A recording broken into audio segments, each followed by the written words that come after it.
ஐஸ்வர்யா ஜாதகாலயா திருமண தடை அகல, கடன் நிவர்த்தி பெற, காதல் பிரச்சனைக்கு தீர்வு காண, கணவன் மனைவி பிரச்சனையில் இருந்து விடுபட, குழந்தை பாக்கியம் பெற, செய்யும் தொழிலில் மேன்மையடைய, நீதிமன்ற வழக்குகள் முடிவு பெற, அரசியல் மற்றும் கலைத்துறையினர் மேன்மையடைய, குடியை நிறுத்த, வெளிநாட்டு பயணம் தடை நீங்க, நஷ்டங்களை தவிர்க்க, அனைத்து தோஷங்களுக்கும் ஜோதிடம் மூலம் பரிகாரங்கள் சகலமும் கைகூட மற்றும் நம் வாழ்க்கையில் ஏற்படக்கூடிய பல பிரச்சனைகளையும் எளிதில் தெரிந்து கொள்ளலாம். அதற்கு தீர்வும் காணலாம். மேலும் எங்களிடம் ஜாதகம் கணித்து பலன் பார்க்கப்படும்.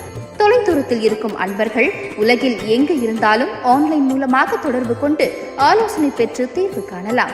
உங்கள் பிரச்சனைகளுக்கும் தீர்வு காண இன்றைய சந்திப்பில் வேத சாஸ்திர ஜோதிடர் KS ரவீந்திரன், ஐஸ்வர்யா ஜாதகாலயா, மேற்கு மாம்பலம், சென்னை. Mobile number 9884141870, 9884147630.